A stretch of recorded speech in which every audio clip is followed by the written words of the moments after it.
day 17 we watched a film that actually my partner Laura chose, and that is John Carpenter's Christine, because it's one of Laura's favourite horror movies.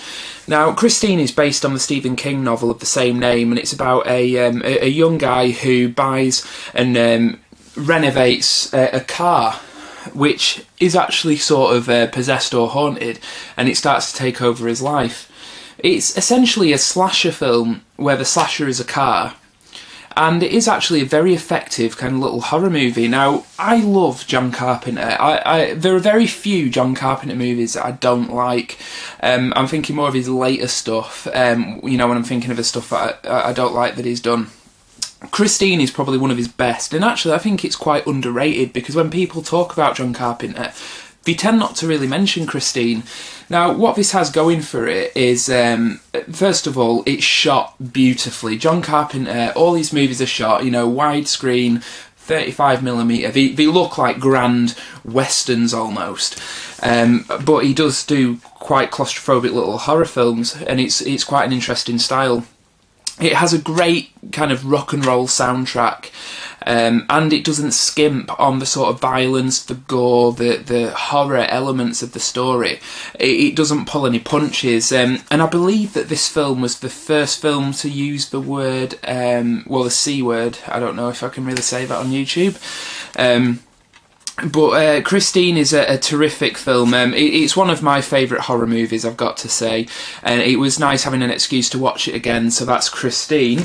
On day, where are we up to? Day 18, I believe. On day 18 we watched Maniac Cop. This is the Arrow Blu-ray release. Now, anybody who's sort of into the kind of more obscure horror movies or slasher films will know Maniac Cop, and it's essentially a film about, believe it or not, a maniac cop who is out killing people in New York. Bruce Campbell plays sort of a straight-laced police officer, and essentially almost has the murders pinned on him.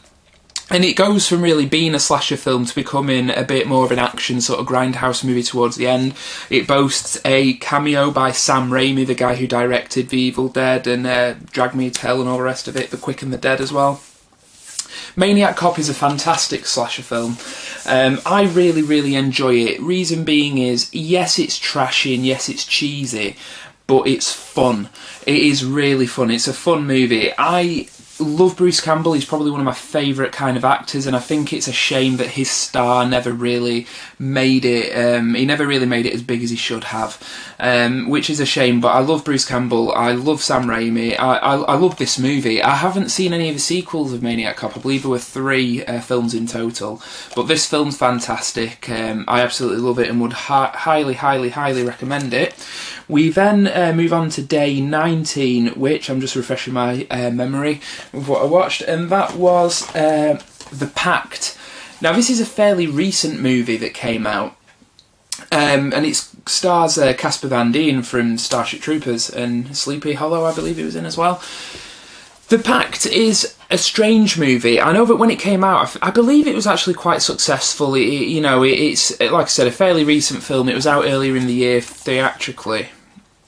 And to be honest, it's shit. I really didn't like this film, which is odd because you may remember at the beginning of this series of videos, one of the first horror movies I watched as part of this project was Absentia, which to me is a very underrated, fantastic, straight-to-DVD horror film.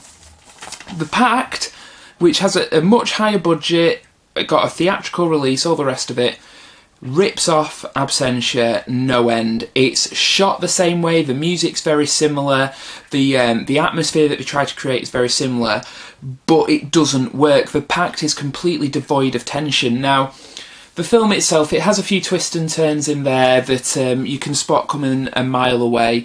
It's supposed to be a sort of a supernatural kind of ghost, haunted house sort of thing, but it sort of devolves into something else entirely. And it's just, it almost comes across as being pretentious. Not only that though, I mean, this is a horror movie that is actually completely devoid of tension or scares. At no moment during this film did I feel tense or frightened or anything like that, which I did when I was watching Absentia, because Absentia is a fantastic little film. Honestly, if you haven't seen that, go out and get it. I felt like this was a rip-off of Absentia. Like, whoever made this saw Absentia thought, wow, this is a really effective little horror film, let's do that, but on a bigger budget. And it doesn't work. The Pact, I would avoid this. I thought it was fairly dire. So yeah, unfortunately I can't recommend The Pact. I really didn't like it. I mean, the plot, basically, just to give you an idea of the plot, it follows a girl whose sister goes missing in their late mother's house. So she goes to the house to look for it. It turns out that the house might be haunted. She is basically tormented by supernatural forces for 90 minutes, and Casper Van Dien turns up with a beard. He's probably the best thing in it, to be honest. I actually really like Casper Van Dien. I'm a bit of a Casper Van Dien defender, to be honest. But the film, it just doesn't amount to anything. It's not scary. At points, the horror is laughable when it reveals what it is that's doing everything and is behind all the scares. It's just almost laughable, to be honest. The Pact was awful, so I wouldn't recommend that. Day 20, we didn't actually watch a horror movie. Reason being is my partner Laura surprised me with an early birthday present. She actually took me to see the band Bowling for Soup live at Manchester Academy 1. Bowling for Soup, great band. I used to listen to them all the time when I was younger, so we went there and that was a surprise, so that was awesome. So unfortunately we didn't get a chance to watch anything that day. Day 21, we watched The Night Train Murders, or Late Night Trains. I mean, this film has about a dozen alternative titles. It's essentially a film, it's an Italian horror film released by Shameless. Shameless are basically Arrow's main competition in releasing old exploitation and horror movies. Night Train Murders is essentially, it was originally intended to be sort of an unofficial thematic sequel of Wes Craven's The Last House on the Left. One of the alternative titles of this movie is The Last House on the Left 2. Is it as good as The Last House on the Left? I don't know, because I've never seen The Last House on the Left, believe it or not. But this film basically follows two friends, two girls, travelling to Italy on a train. They encounter two ne'er-do-wells and a nymphomaniac older woman who basically subject them to sexual, physical and mental torture, kill them, and then the killers accidentally take refuge in one of the girls' parents' house. It's almost identical, plot-wise, to The Last House on the Left. I have seen the remake of The Last House on the Left, I've just never seen the original, although I do have it and I should really watch it, but I just haven't got around to it. So I know that the plot's almost identical, having seen the remake of Last House on the Left. And to be honest, this was a very effective movie. Now, I must say, if you're going to pick this up, if you're going to watch this, it's quite hard to watch at times. Some of the violence, while what you actually see on screen is probably not as explicit as a lot of what you see nowadays, you have to remember this was made in the 70s, I believe, 74. How they got away with some of the stuff they got away with in this is beyond me. This DVD is the first time it's been released uncut, and it is quite a tough sit. It's fairly horrible to watch at times, but that just shows that the movie is doing its job. The fact that I was unsettled throughout the whole thing, is a testament to how good it is. And it has a score by Ennio Morricone, one of my favourite all-time composers, and the guy who scored all of Sergio Leone's movies. So Night Train Murders, I would recommend if you feel like you've got the stomach for it, because it can be a bit of a tough watch. Then on day 22 we watched Demons. Now this is Lamberto Bava's. It's almost like an homage to The Evil Dead. The plot basically follows a group of patrons watching a film in a cinema when the crowd is overtaken by demons and they are trapped and have to try and escape while the demons are killing them off one by one. This film, I'm not. To be honest, I think I may have seen bits of this when I was a kid, because a lot of it I did recognise, although I couldn't quite remember it. If that rings a bell, it basically rung a bell. I got deja vu and all the rest of it. This film is one of the best films I've seen in a long time. This film has literally leapt onto my favourite 100 movies. I absolutely loved this. I loved the style, I loved the humour, the way it was shot, everything about this movie I absolutely adored from beginning to end. It is like an Italian rip-off of The Evil Dead. There are characters in this that are straight out of The Evil Dead. The main male character is essentially Ash, even looks like him by the end of the film. But I really enjoyed this movie. It's full of jump scares, it's full of over-the-top gore, it's full of kind of a wacky but very dark sense of humour. And yeah, I can't recommend this highly enough. I don't really want to spoil it for anyone. This is the Arrow Blu-ray Steelbook. It's got Demons 2 in it as well. This film I absolutely loved. Check out Demons if you haven't already, because it is fantastic. So where does that bring us to now? Day 23. Okay, on day 23, I'm not going to get these out because it's going to be too hard to like manoeuvre, but basically for the next 3 days, days 23, 4 and 5, we watched episodes of Masters of Horror. On day 23 we watched, it was the episode that was directed by John Landis, who of course did like the Blues Brothers and American Werewolf in London. His episode is called Dear Woman, and it basically follows the plot of a detective who is trying to solve a series of murders that have been committed by a half woman, half deer hybrid of Native American mythology. It's full of John Landis' sort of goofy sense of humour, but it does get quite dark at times. It's very violent, but it's quite compelling and it's fun. So that was the first episode of Masters of Horror that we watched. On day 24, we went on to Stuart Gordon's Dreams in the Witch House, which is probably my favourite episode of Masters of Horror, which basically follows Ezra Godden's character as he moves into a really kind of dilapidated and run-down apartment to study kind of quantum physics, and while he's there, he encounters a witch.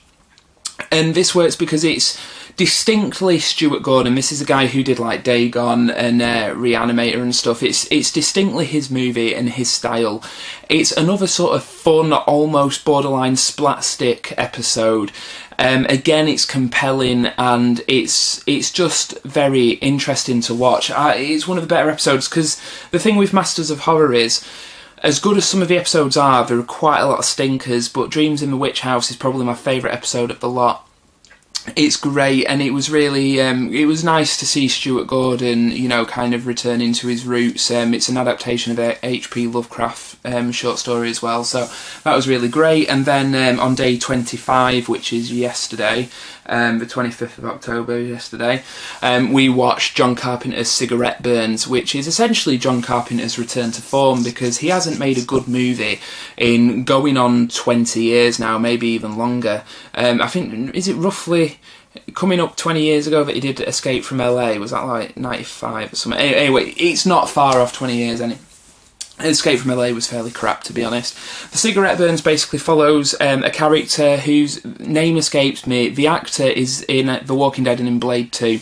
He basically is hired by Udo Kier to find a print of a film called Le Fin Absolu du Monde, which upon its one and only screening at a film festival, the audience went crazy and killed each other.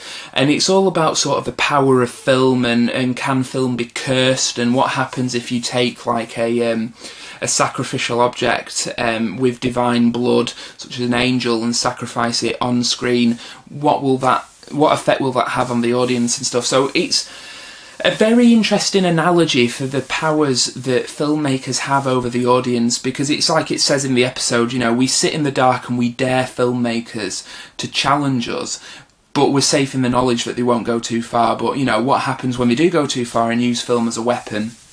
It's another very compelling episode. It's distinctly John Carpenter. It's very violent, and I believe the music is done. I think it's his son, Cody Carpenter, that does the music, but it has that very old school sort of John Carpenter theme to it.